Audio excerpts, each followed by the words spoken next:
What's up, guys? Rick from DFS On Demand here with the one and done preview for the Valero Texas Open.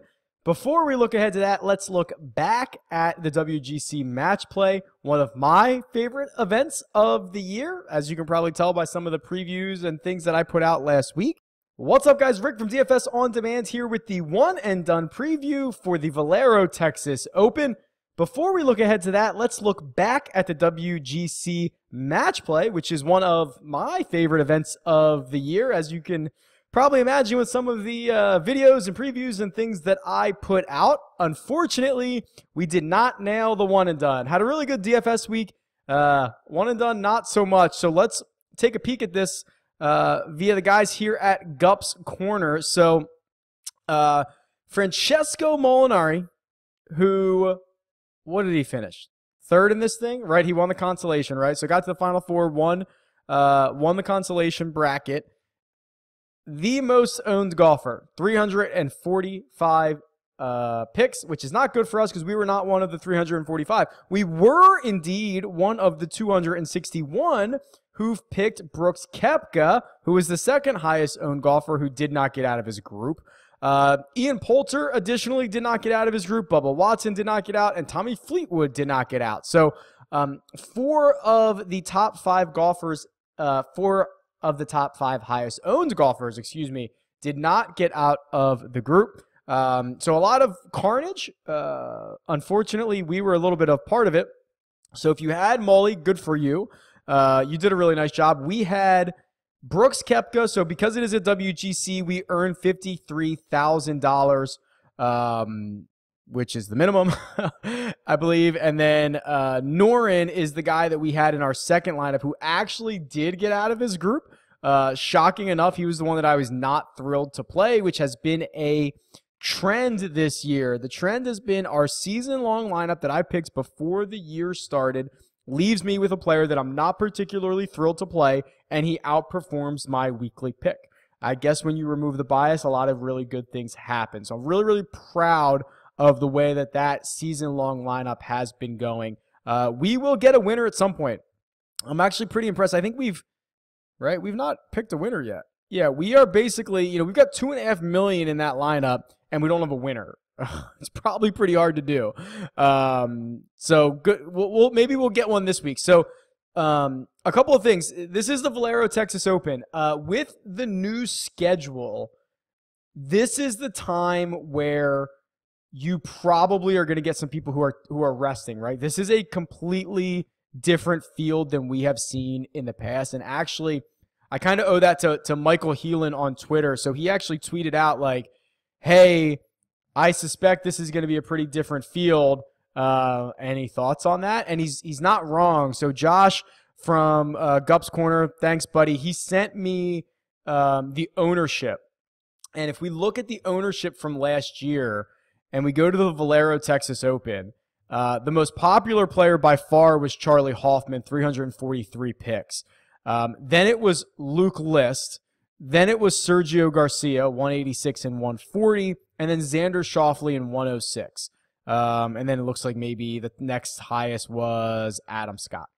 So when you're looking at this, clearly Charlie Hoffman gets the bump from the course history aspect of this. He's got a bunch of top fives, bunch of top tens. He's a former winner, but has played so poorly that I can't imagine a lot of people are going to roster him this week. So he's kind of out.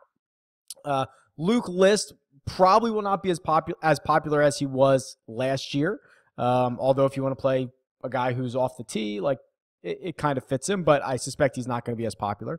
Sergio, not in the field. Who else here? Xander would be next up, not in the field. Adam Scott would be next, not in the field. So basically, four of the top five guys from last year are not really playable this year. So we're going to have to go somewhere else. So where is that somewhere else? This is the one and done tool on dfsondemand.com. And there's something really interesting here in terms of expected value. And if you followed along, you know that with this one and done model, every $1,000 is a big deal between these two players. So the fact that Jordan Spieth leads the way here with $95,000 in expected value, and Matt Kuchar is in second with $89,000, that's a huge drop-off. You would probably have to have some pretty big cojones to play Jordan Spieth this week, but you will get him basically by yourself.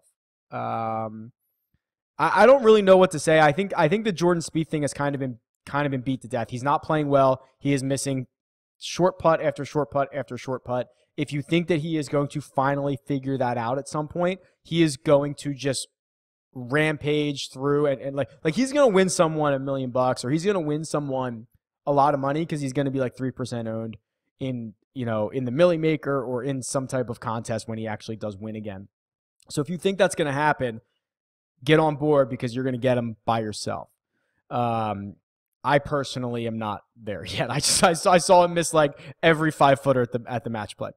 Kuchar is second here, who in a vacuum, I think Kuchar's a pretty great play here. My concern is he has played 7 rounds of golf since Wednesday. 7 rounds of match play golf since Wednesday. Head straight here. And then, I mean, he's got to be looking forward to the Masters, right? Like, I can't stomach rostering him in this spot. Maybe you can. I will opt for who I think is the kind of like the next best stud, which is Tony Finau. Really good off the tee. Has not played a ton of golf recently. Course would seem to fit him. He can get the putter a little bit high. He's really good off the tee. He might be able to overpower this place a little bit. I will take him because we talked about this at the beginning of the year. I want to take a stud in some of these really weak field events, and this might be the weakest field event of the year thus far. So I'll take Tony Finau in hopes that he can just kind of be a class above the rest of these guys. Ricky Fowler is the one that leads the way for DraftKings salaries, for example. My problem with Fowler, maybe I just want to lock and load him somewhere else, but he's never played here. He's never played TPC San Antonio. Kind of a rough spot for me to fire somebody like that up. You get the really good putting, but he's a very, very volatile golfer. So I'm opting for a little bit more safety. I'm going to roster Tony Finau. In our season-long lineup, believe it or not, we have Matt Kuchar, which, quite honestly, I think validates the model a lot because, like I mentioned, in a vacuum, I love Kuchar. It is the outside fact that that I'm assuming he's tired or whatever. He's played 7 rounds of golf since Wednesday. It's that is keeping me off of him in like a weekly pick. But the fact that my season-long pick already had him teed up here, I kind of love, quite honestly. I think it really, really validates it. So that's who I'm going with. I think if you want to go a little bit further down, like I really like Billy Horschel in this spot. I don't mind Joaquin Niemann in this spot. Like there are some guys, Ryan Palmer, Jason Kokrak. Like I'd be cool with all those guys, quite honestly. So I don't think you can go too wrong there. Just stay within like the top 10 or 12 guys.